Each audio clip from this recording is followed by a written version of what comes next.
Good morning. Good morning. We are now live on Facebook and on YouTube for another session of daily learning and down inspiration.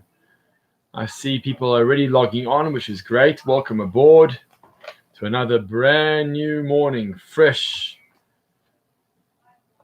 Boker Tov. Good morning. Good morning to everybody.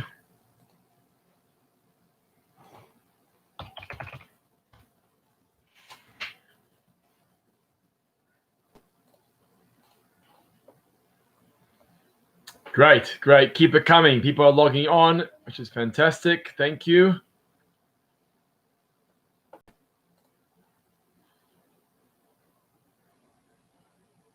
And in just a moment, I'm going to welcome you all here on both platforms, Facebook and YouTube. So thank you for joining. I'm just going to give it a few moments for people to log on.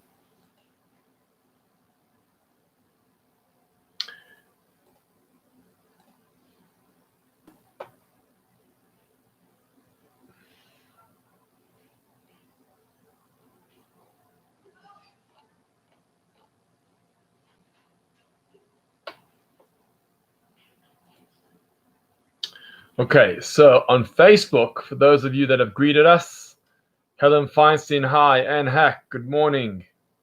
Linda and Arnold Orkin, good to see you all here. And we'll come back to the dedications of the Shir in just a moment.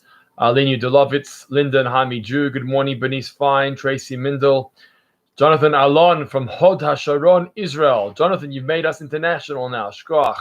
Bernice Krause, good morning. Larry Cohen, good morning. I think Felicia Jenks, you're online, but you're not in the right class. You've got to go to Monday, 3rd of August on Facebook to get to us in the Facebook class. So just change rooms. Change rooms. Okay, so others are logging on Facebook. On YouTube, we have Vega Sager, David Seif, Shelley and Daryl Smith, Cheryl and Diamond, Manfred Kalmek, Maura Dworkin. Good morning, Maura. Ian Clemenson. Amen. A good week ahead. Hilly Lipworth on Facebook. Good to see you here as well. So that's fantastic. We're going to wait a few more seconds just to allow for others to join us. And we'll get going in just a moment. While we wait, I want to welcome you all here. If you're on Facebook, you can like this class and share it so others can see it as well.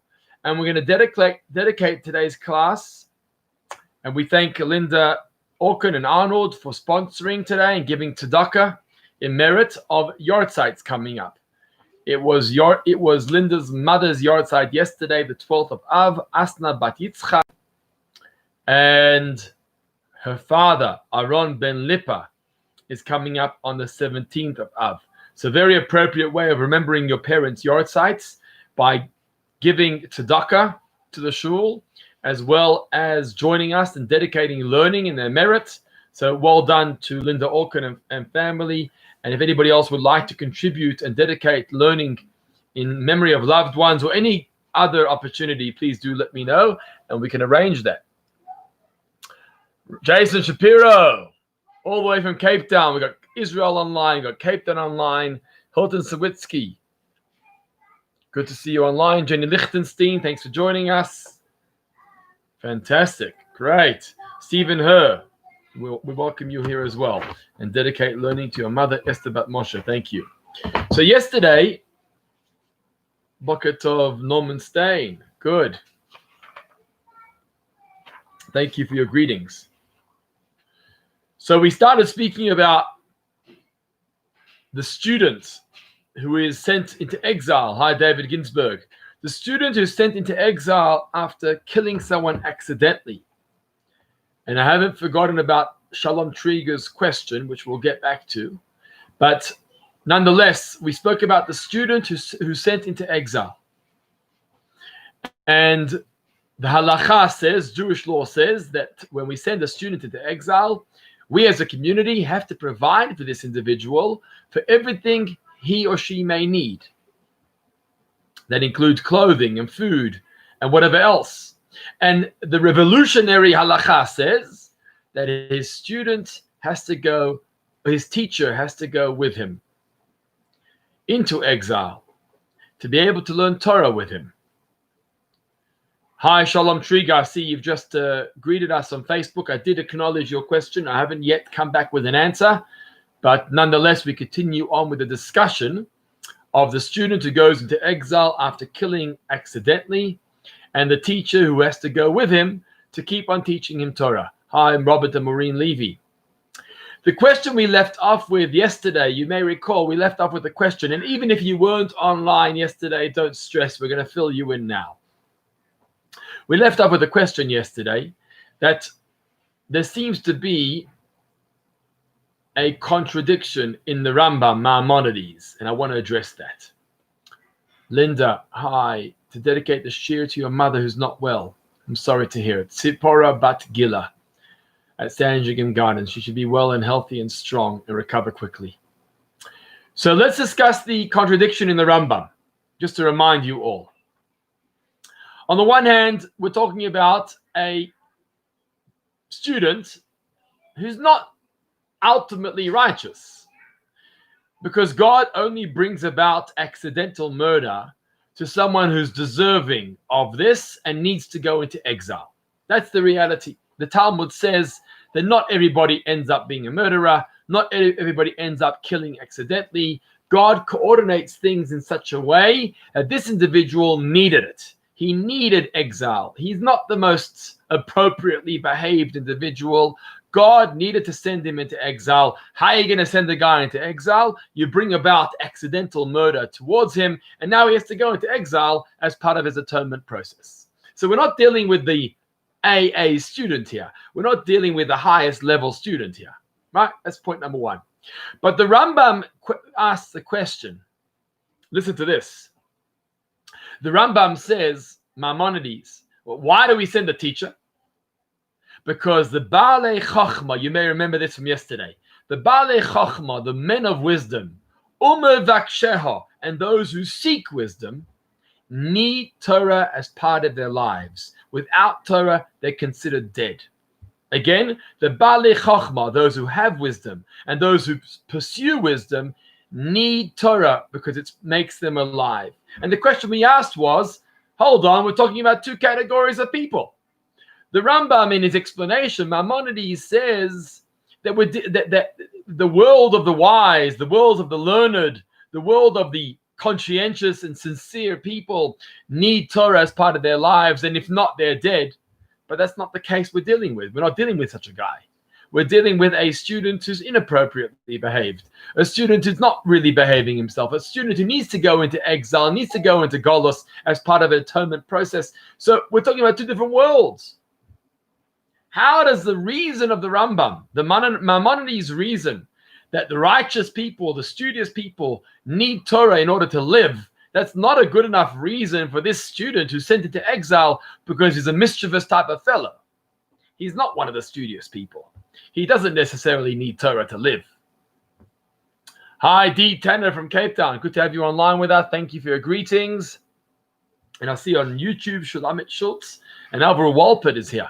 So thank you for joining. If you're just logging on, we got 35 or more viewers on Facebook and YouTube right now. If you're just logging on, just give us a comment. Say hello. I'd like to welcome you personally. So what is going on here? So listen to this. There's a famous halachic authority called the Rogachover. Okay? The Rogachover has a take on this. He says, I've got a different reason.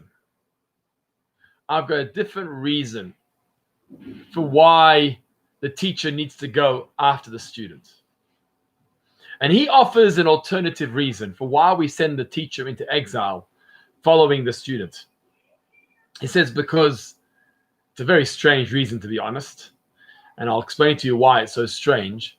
He says the teacher who was teaching this student should have known better than to teach this student.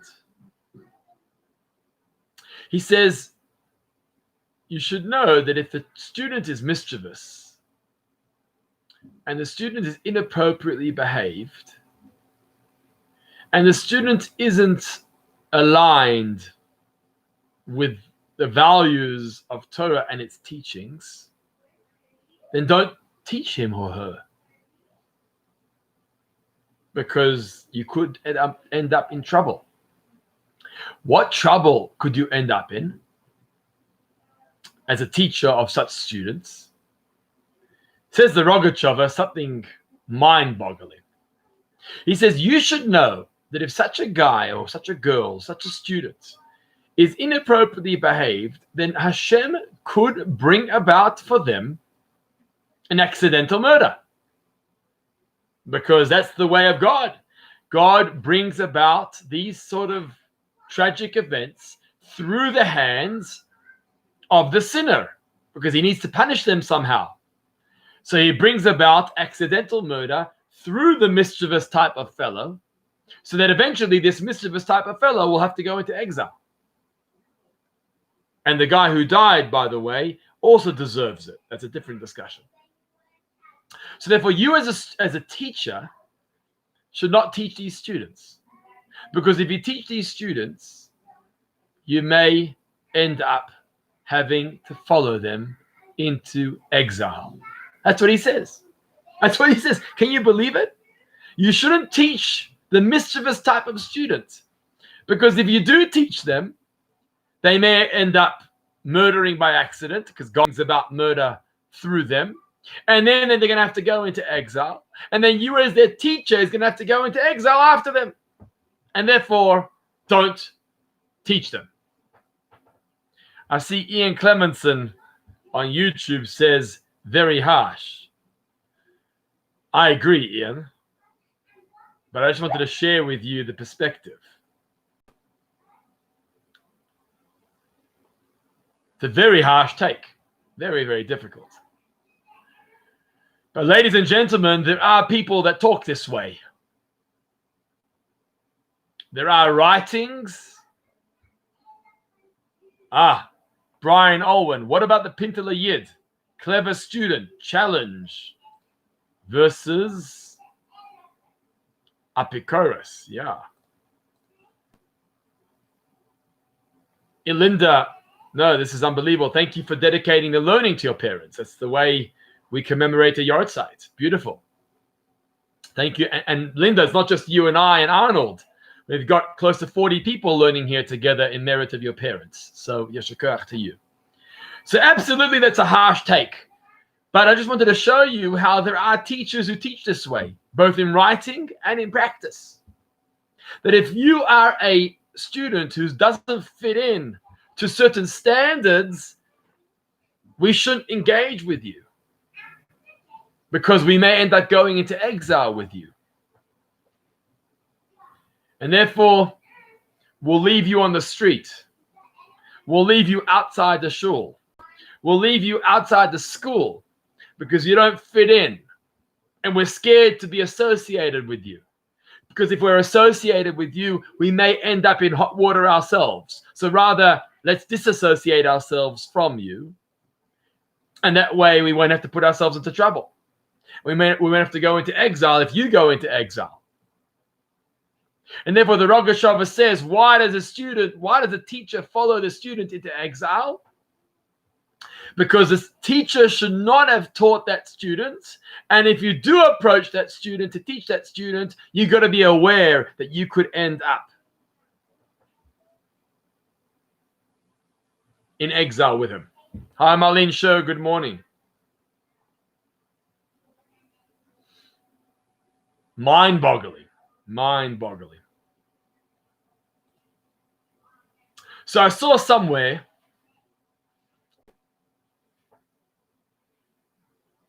that the Rebbe in his writings actually challenges the Rogachover, doesn't accept the Rogachover's take on this. As we know, the Rebbe would never have endorsed such a take. The Rebbe who loved every Jew, who saw the Pintele Neshama in every single person, who saw a Taira Yid, a beautiful Jew, a beautiful person within every single person. He could never have subscribed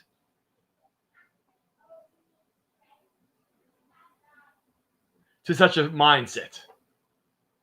More than that, the Rebbe taught us how we should compromise our own lives for the sake of helping somebody else. We should put ourselves out a little in order to help this student, in order to help this Talmud, no matter what level they may be on, because they have a neshama and they have a connection to God. And if you have to go into exile, how many shaluchim and the Rebbe's disciples and students have gone into exile? Let's not call it exile. They've left their parents, left their families, and gone across the world to try and help another Jew. So the Rogatchover's teaching that we just shared is really in conflict to the Rebbe's take on life. The Rebbe showed us how every Jew is precious, and every Jew has a neshama, and there's no such thing as an inappropriate student. Number one. Number two, the Rebbe taught us is maybe you should go into exile for the sake of helping somebody else. If you're going to end up helping somebody else, maybe you should, and compromise your own environmental comfort in order to help them. Very different to the Rogatchover's take on this. Very, very different. Hi, Felicia Jenks. I'm happy you've joined us in the right room now. That's great. Thank you for saying hello. And I see Helen Feinstein's online, extending condolences and arichas yamim to Linda. Hi, Dennis Solomon on YouTube. Fantastic. So I want to share with you another alternative take on this.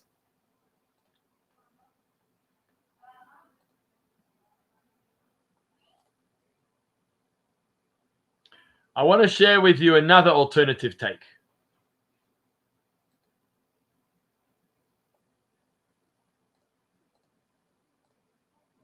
On this point. And this is the Rebbe's interpretation on the Rambam, on Maimonides. The Rebbe says something mind-boggling. Listen to this.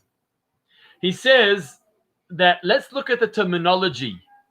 We spoke about the Baalei Chachma. We spoke about those men of wisdom, people of wisdom, men and women who have Chachma, who have wisdom.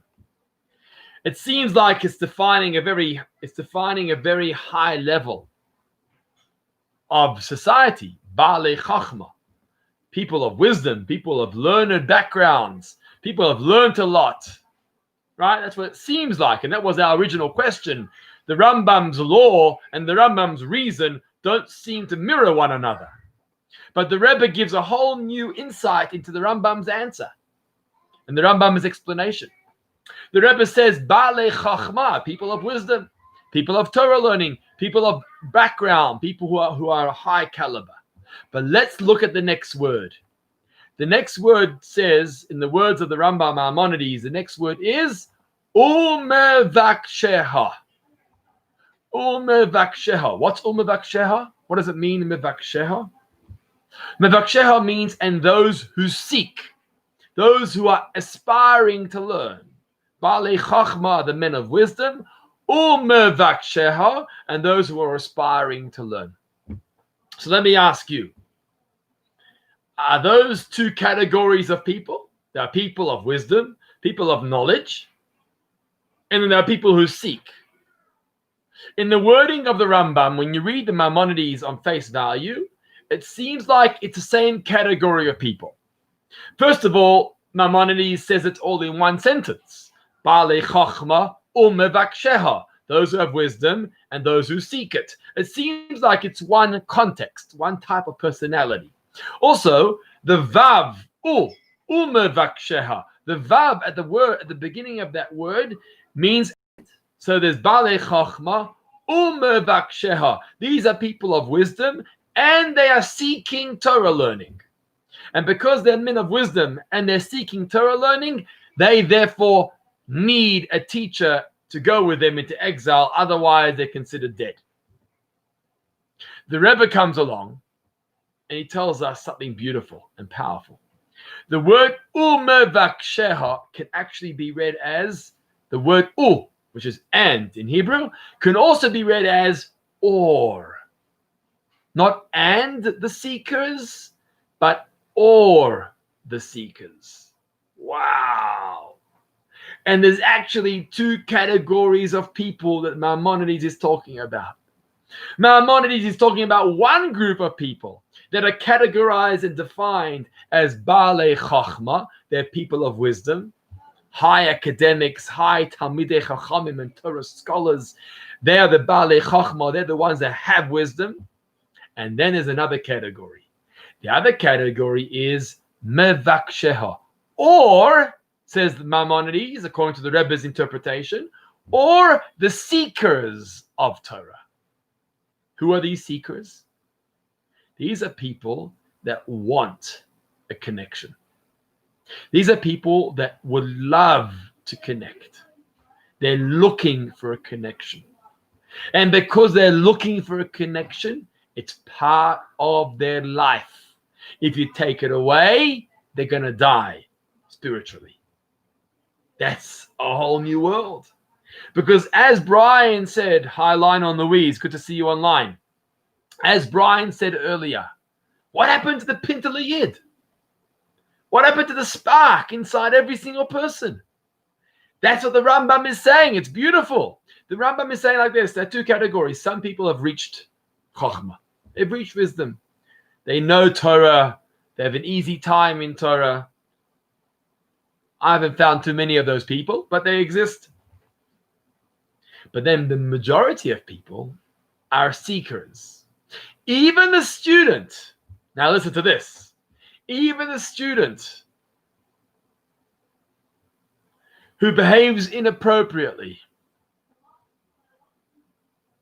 even the student who God possibly can bring about an accidental murder to such a person, even a student who deserves to go into Golos, into exile, because of their inappropriate conduct and accidental murder, even they are considered seekers because they have a neshama, they have a soul, and that soul automatically shows you what their potential can be. Yes, practically speaking, right now, they haven't transformed themselves, they haven't made themselves into men of wisdom yet.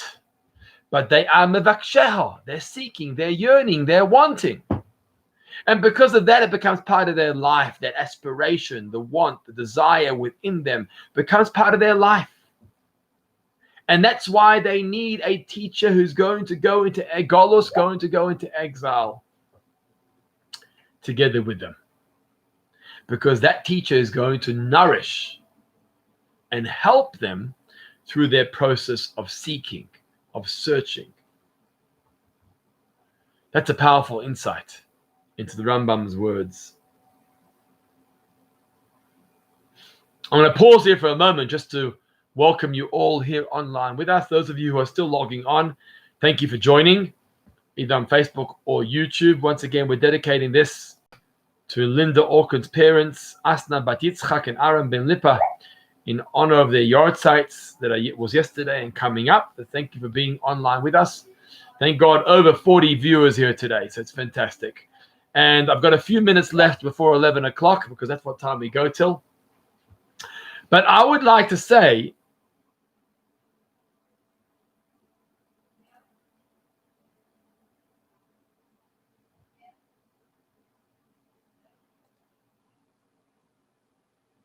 right, that's what the Mishnah is saying. The Mishnah is saying, Asay lecharav, right? The Mishnah says, appoint for yourself a teacher. Everyone has to have a teacher. Not just the Baalei Chachma, not just the men of great wisdom or the Torah scholars, to have rabbonim or rabbis to assist them. Asay lecharav is an instruction to every single person. Why? Because every single person has a neshama that's yearning for change, has a neshama that's yearning for transformation. Now, who's going to help us through this? Who's going to help us?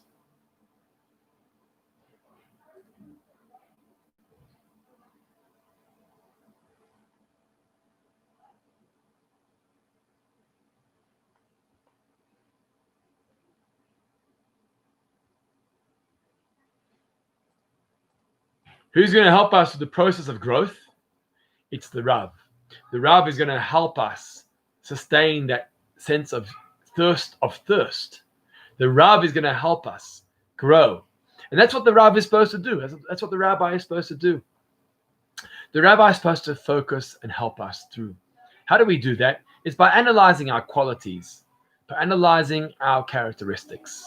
The Rambam says, the teacher says to us, we know that you haven't ticked all the boxes yet. We know that you haven't reached Chachma. You haven't reached the highest level yet. We understand that. But we know that you have qualities and characteristics that are going to drive you and connect you to God. And it's those qualities and characteristics that I want to help you nourish and sustain. Mevaksheha, because you are one of the seekers. Even though you may not be an appropriate student, and you may end up killing accidentally, I want to make sure that I'm going to try my best as a teacher to change your status and to move you from being an inappropriate student to becoming an appropriate student. Very different to the Rogachover's approach. The Rogachover said, maybe don't teach him because you may end up in exile. The Lubavitcher Rebbe comes along and says, no, teach him because he's seeking. And because he's seeking, you may be able to transform his status from being one who is inappropriate to one who becomes appropriate and a scholar. And that's the responsibility we have as educators and teachers.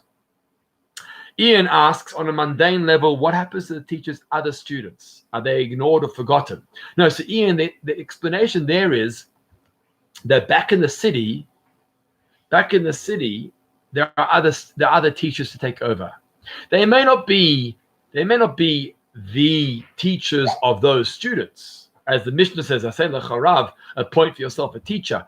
Those teachers back in the city may not be the real teachers of those students, but there are locums to fill in. There are locums to rely on. It's a student that's in exile that nobody can reach, and that's where the teacher needs to go to learn with that student. Okay, so hopefully that explains that to you.